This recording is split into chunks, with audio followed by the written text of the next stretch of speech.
Assalamualaikum warahmatullahi wabarakatuh. Perkenalkan, nama saya Bintang Syah Maulana Wahyudi dengan akhir running 0072. Di sini saya akan menjelaskan apa itu perubahan sosial, konsep dan teori perubahan sosial, lembaga pendidikan Islam sebagai agent of change. Yang pertama, perubahan sosial. Secara etimologi, perubahan sosial berasal dari dua kata, yaitu kata perubahan yang change, yang berarti peristiwa yang berhubungan dengan perubahan posisi unsur suatu sistem hingga terjadi pada perubahan struktur sistem tersebut. Sedangkan kata sosial menunjukkan pada hubungan seorang individu yang lainnya dari jenis yang sama. Perubahan sosial juga merupakan fenomena kehidupan sosial yang tak bisa dihindari oleh setiap individu maupun kelompok masyarakat.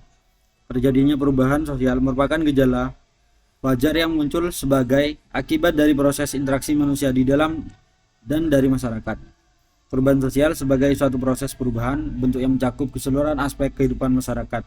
Proses tersebut berlangsung sepanjang sejarah hidup manusia, baik itu dalam lingkungan lokal maupun global.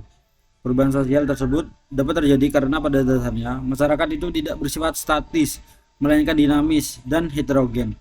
Perubahan sosial juga dapat terjadi karena adanya perubahan dalam unsur-unsur yang mempertahankan keseimbangan masyarakat, seperti perubahan dalam unsur-unsur geografis, biologis, ekonomis, kebudayaan, dan perubahan-perubahan tersebut dilakukan untuk menyesuaikan dengan perkembangan zaman yang dinamis.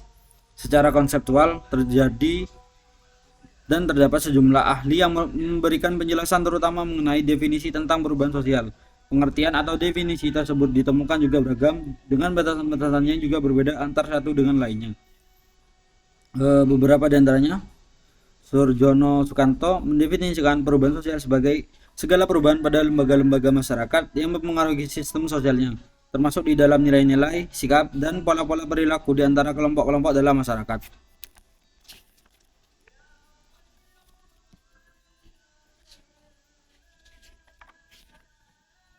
Menurut William Ogden menjelaskan mengenai ruang lingkup perubahan sosial yang meliputi adanya unsur-unsur besar kebudayaan material maupun yang bersifat non-material.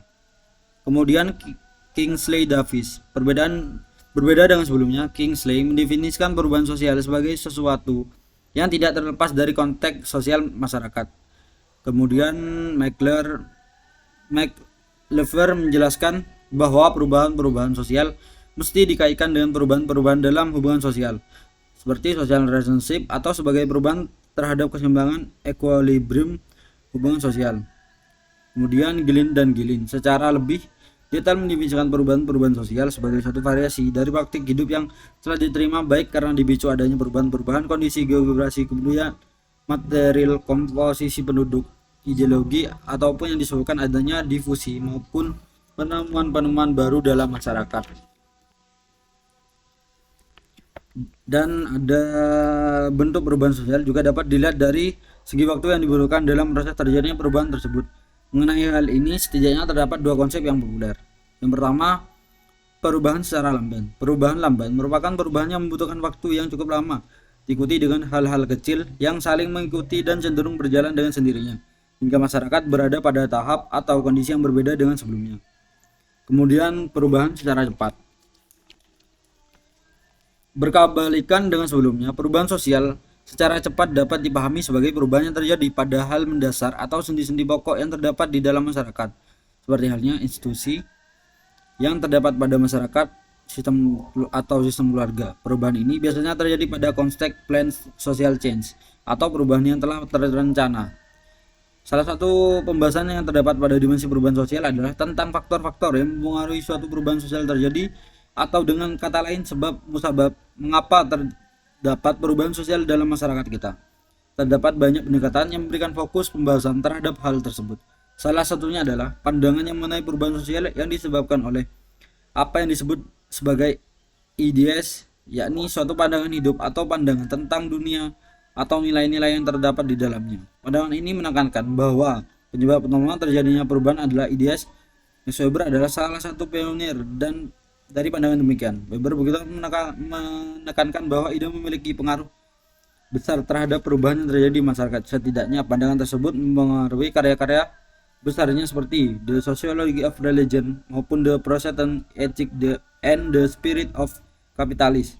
Oleh sebab itu, aliran Weberianisme selalu dikarakterisasi oleh pengakuan bahwa Perkembangan masyarakat tak lepas dari peran ideologi. Juga ada faktor-faktor yang mengaruhi perubahan sosial menjadi 4 hal, diantaranya faktor geografis, yakni lingkungan fisik atau letak geografis di mana masyarakat menetap sesungguhnya dapat mengaruhi perubahan yang dialami masyarakat. Kedua, faktor teknologi. Faktor ini berkaitan dengan adanya penemuan-penemuan baru terutama dalam bidang teknologi yang kemudian mengakibatkan terjadinya perubahan sosial yang luas di masyarakat. Yang ketiga, kepemimpinan. Faktor kepemimpinan dalam perubahan sosial lebih menjelaskan adanya pengaruh pemimpin-pemimpin karismatik yang mampu mendorong masyarakat untuk mengikuti agenda-agenda sosial yang ia miliki. Yang terakhir, penduduk. Salah satu faktor yang memungkinkan terjadinya perubahan sosial adalah persoalan penduduk. Dalam konteks ini, peningkatan atau penurunan jumlah penduduk yang terjadi secara signifikan dapat merubah kondisi sosial masyarakat di suatu wilayah. Secara lebih spesifik, peningkatan jumlah penduduk yang suatu wilayah dapat memicu munculnya suatu penemuan-penemuan baru, misalnya dalam teknik produksi. Sementara dampak baru terjadinya penurunan penduduk dapat dicontohkan, misalnya menimbulkan perubahan-perubahan pada suatu organisasi sosial yang berkaitan dengan kuat lemahnya organisasi tersebut.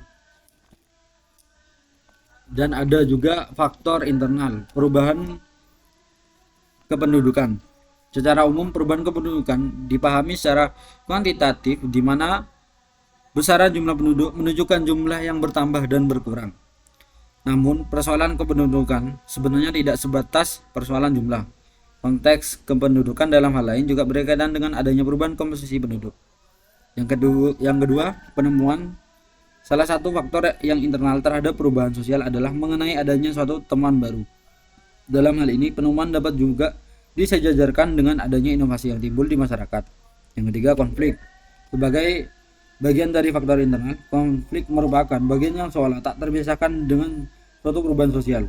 Kedua variabel tersebut memiliki hubungan yang berkelanjutan dan berjalan secara simultan. Namun demikian tidak selalu dipahami bahwa terjadinya perubahan sosial selalu dimulai dengan adanya konflik.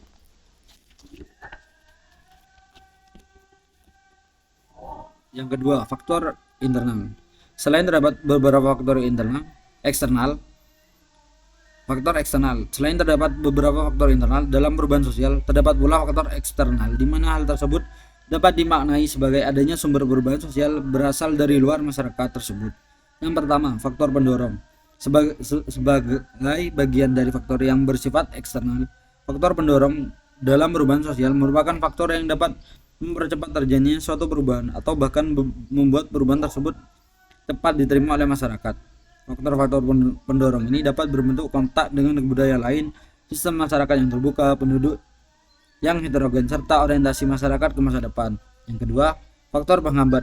Faktor penghambat dalam hal ini dapat dipahami sebagai faktor yang cenderung bersifat menghalangi dari terjadinya suatu perubahan di masyarakat, atau dengan kata lain memperlambat proses penerimaan masyarakat terhadap suatu perubahan.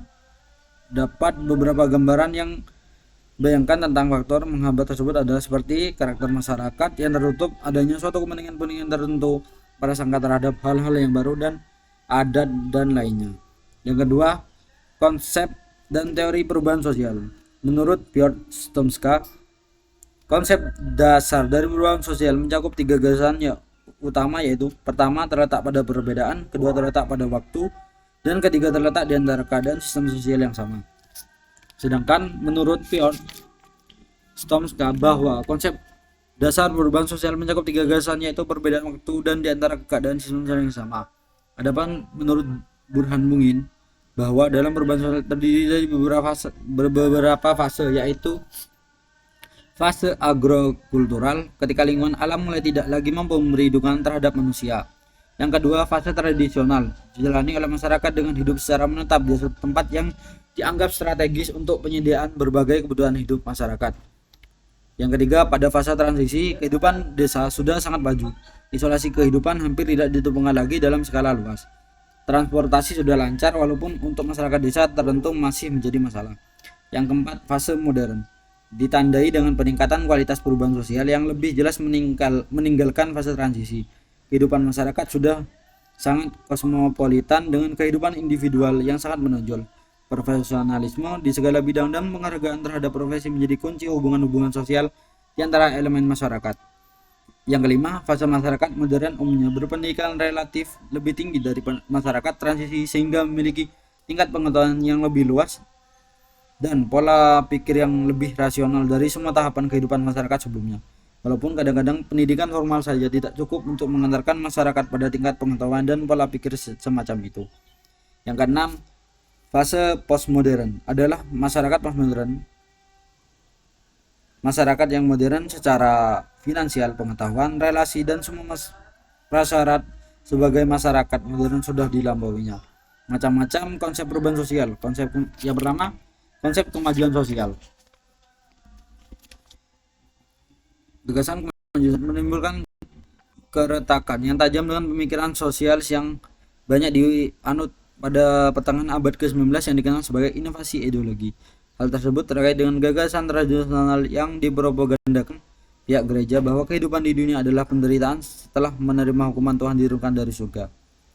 Gagasan kemajuan menyangkut banyak aspek seperti rencana politik dan kehidupan yang lebih baik. Yang pertama, teori evolusionisme. Gagasan menemukan masyarakat untuk berkembang melalui upaya yang hati-hati dalam suatu bentuk atau yang lain mencakup sebagai segmen masyarakat seperti yang kita temukan saat ini.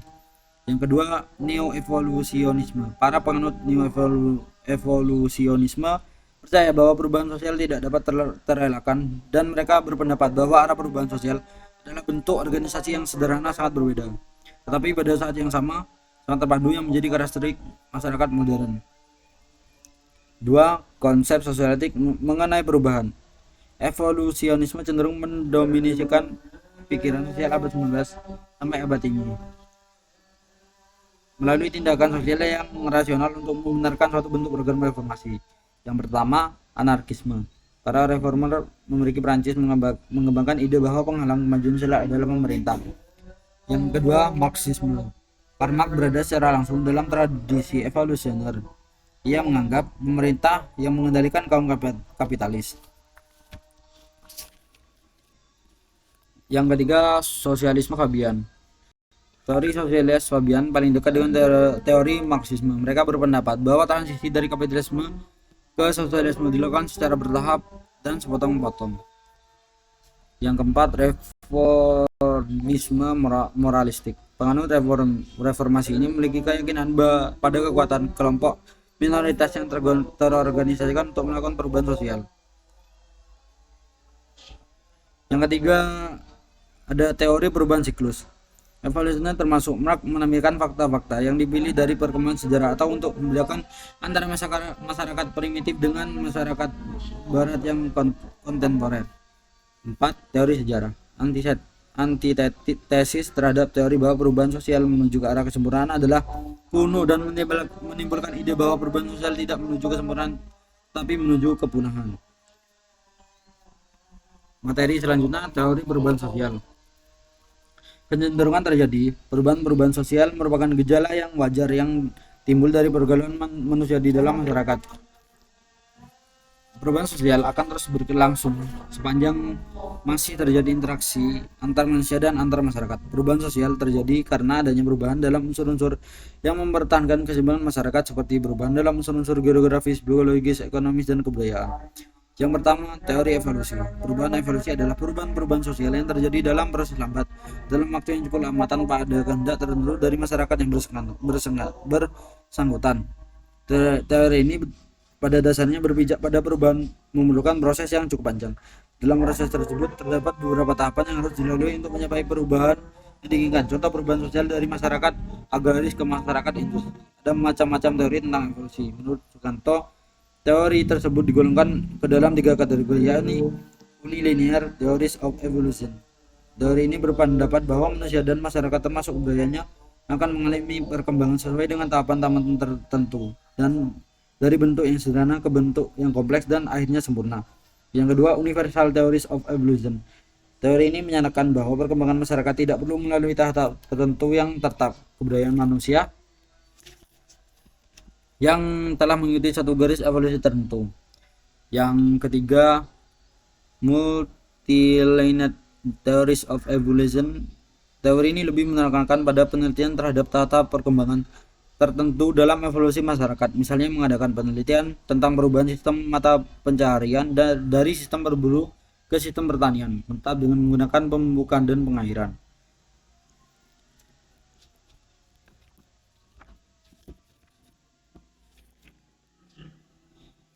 Dan yang terakhir, lembaga pendidikan Islam sebagai agent of change. Pendidikan sebagai agen perubahan dapat dilihat dari kondisi sosial, politik, dan ekonomi yang terus berubah di masyarakat dalam konteks globalisasi, kemajuan teknologi, dan tuntutan akan demokratisasi. Perubahan sosial menjadi semakin kompleks dan cepat. Hal ini menuntut adanya kesadaran dan pentingnya pendidikan sebagai sarana untuk menghadapi perubahan tersebut.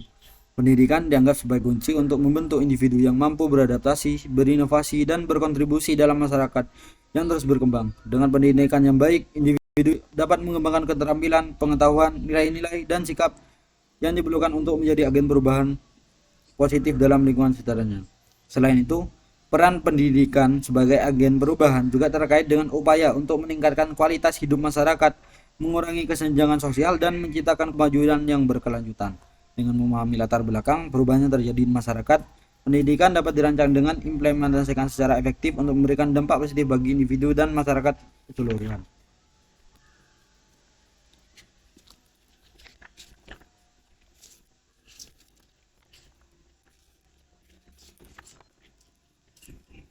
Kesimpulan kesimpulan dari yang saya sampaikan, perubahan sosial adalah perubahan dalam cara hidup, nilai, dan kebiasaan masyarakat. Ini bisa terjadi karena teknologi, ekonomi, atau perubahan budaya dan merupakan hal yang wajar dalam masyarakat. Ada beberapa teori untuk memahami perubahan sosial, misalnya teori evolusi mengatakan perubahan terjadi bertahap. Teori konflik menekankan bahwa perubahan sering disebabkan oleh ketegangan atau perbedaan kepentingan dalam masyarakat. Sedangkan teori fungsionalisme melihat perubahan sebagai cara untuk menjaga keseimbangan dalam masyarakat. Lembaga pendidikan Islam berperan penting dalam perubahan sosial. Selain mengajarkan nilai-nilai agama, lembaga ini juga mempersiapkan individu untuk menghadapi perubahan zaman. Dengan begitu, lulusan lembaga ini diharapkan bisa membawa pengaruh positif dan perbaikan di masyarakat sesuai dengan ajaran Islam. Sekian dari saya. Wassalamualaikum warahmatullahi wabarakatuh.